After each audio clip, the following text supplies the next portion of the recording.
صبري عايش في وهم ومشي في باله اللي هو الطيب جعبة. صبري يشبههم عليك. صبري دخل في عركة وبدا يتفكر في الفيلم متاع روكي في باله باش يعمل كيفه. شطرطاف صبري من اول بنية نسى اللي هو في الفيديو متاعي وكلاه الضرب اللي نشبع. صبري اكتشف انه العنف في الحقيقة مش كيما يستخايل. لقمن ما يعمل مشاكل مع حتى حد ومش على خاطره خواف، اما على خاطره يعرف روحه قادر انه يضر الانسان الاخر، اما يختار باش يكون مسالم. لقمن متريني بوكس، كيك بوكس، موي تاي، جوجيتسو، ريسلينج، جودو، كاراتيه، صلصة، رمي الجلة. أما لقمان كيف يتحط في مواجهة يبقى كالب ويخمم في النتيجة قبل ما يتسرع. حاسين إن شاء الله يكون عجبكم اللونج الجديد متاع التصوير، فهمتني؟ كالعادة اليوم فيديو غريب شوي وهو مربوط بفيديو ديجا هبطته اللي هو فيديو مشاكل التلميذ التونسي كان تفكروه. وقتها وانا نحكي على التنمر في الفيديو هذاك حكيت زيادة على بركاجات، أما الحسيل قلت كأنك نهار من نهارات عرضت البراكاج من خلال زوز كلوشارات مسلحين عطيهم اللي عندك وفك عليك من المشاكل وترى ربي يعوض لك ان شاء الله. واللي هيك اسمها اي انسان عادي يحسها لوجيك، فهمتني؟ ولهنا ديسكليمر راني في الفيديو هذا وفي الكونتكست نتاع وقتها نحكي كان على الحاله وين تتعرض البراكاج من زوز اطراف او اكثر ويبدا عندهم سكيك.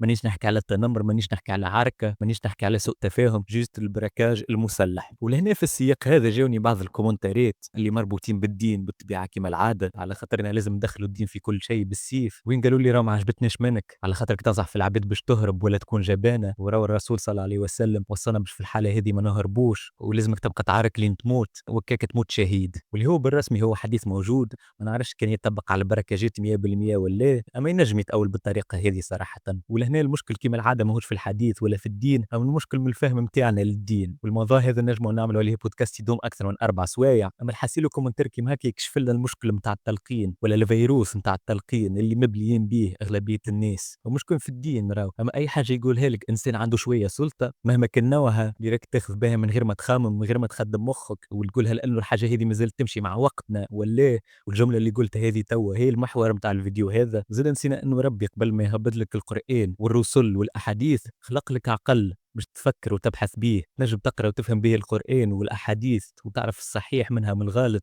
وما يؤخذ به وما لا يؤخذ به. دونك حاول تستعمله شويه عايش خويا. كما قلنا الفازه اللي مربوطه بالحديث نتاع البركاج بالله ما تبداش تفلسف عليه في الكومنتاريات وتقول لي يا كافر راه ماهوش حديث نتاع بركاج. نقصد الحديث اللي تنجم تطبقه على الفازه نتاع البركاج هذه. انا قلت انه ما ينجمش يطبق في وقتنا على خاطر برشا حاجات، واني باش نعطيك الاسباب الكل كما العاده. تفرج وخدم مخك، مانيش نعطي فيك في فاكتس لهنا، جيت نعطي فيك في التمشي المنطقي نتاعي. اول حاجه نفرضوا كانك انت هو الطيب جعبه وتعرضت للبركاج وحبيت تقاتل حتى الموت، فهمتني؟ شديت واحد منهم دغرته ولا قتلته، سببت له ضرر، يعني حاجه كيما هكا في الماضي باش يباركوا لك عليها وتخرج انت هو البطل وكل شيء. اما توا فما قانون وقوانين سبيسيفيك ودخله بعضها برشا، وين حاجه كيما هكا تنجم تدخلك للحبس، وهذه حاجه موجوده في اغلب البلدان راهو.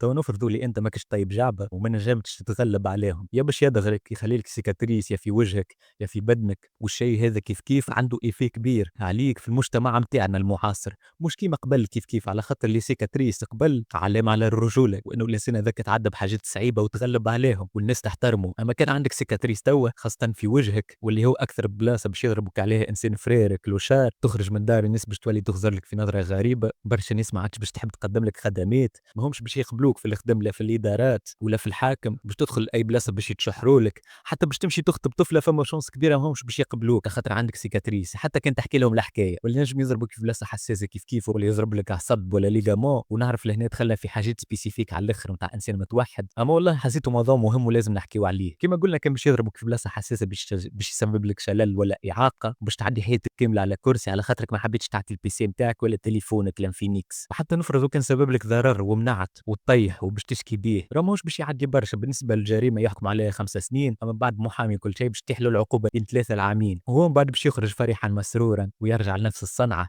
ولا يتوب، فهمتني؟ ويبداو اصحابه فرحانين بيه وكفاره صاحبي ومظلوم ولتحوبتي ويرجع يعيش فرحا مسرورا، وانت تعدي حياتك الكل بائسه على خاطرك اولا تروماتيزي من الموقف اللي صار لك، كره روحك من السيكاتريس اللي بقات لك، حياتك وما تغشش على خاطر الحياة ماهيش عادلة، وكيفاش إنسان معقد كيف هذاك يخرج من الحبس. ولهنا ممكن تحسني نحكي معاك كيما هكا على خاطر إني نخاف من الموت ولا حاجة، هو بالعكس راهو الموت ما تخوفش الجملة، وماهيش أتعس سيناريو نجم يصير لك في موقف كيما هكا، على خاطرك أولا وقت اللي باش تموت ماكش باش تتعامل مع العواقب اللي باش تصير بعد موتك. زاد نورمالمون فما دراسة ولا فازة تقول إنه العقل يسيب هرمون نتاع نشوة قوية برشا، أقوى حتى من الدوبامين، يخليك ما تحسش بالوجيعة. دونك الموت ماهيش مخيفة برشا في سيناريو كيما هكا. أما بالرغم من هذا راني نحب نعيش ما نحبش نموت، وحياتي حاجة قايمة بالنسبة ليا. زلت طموح عندي برشا حاجات باش نوصل لهم. حياتي قايمة على خاطر عندي شين يوتيوب نهبط في فيديوهات ننصح في العباد. حياتي قايمة على خاطر عندي بدن نخدم عليه وعقل نخدم عليه كيف. حياتي قايمة على خاطر عندي برشا ناس نحبهم نحب نعيش معاهم لحظات أكثر. حياتي قايمة على خاطرني نحب نمشي برشا بلايص، نحب نتمتع، نحب نعيش دي اكسبيريونس جدد. هذا حياتي وحياتك زاد شنو تسوى. أما تعرف حياته هو اللي باش يبراكيك شنو تسوى، حياته مرهونة في التليفون اللي باش ياخذه من عندك على خاطره مرسك الحبس ولا الموت على خاطره،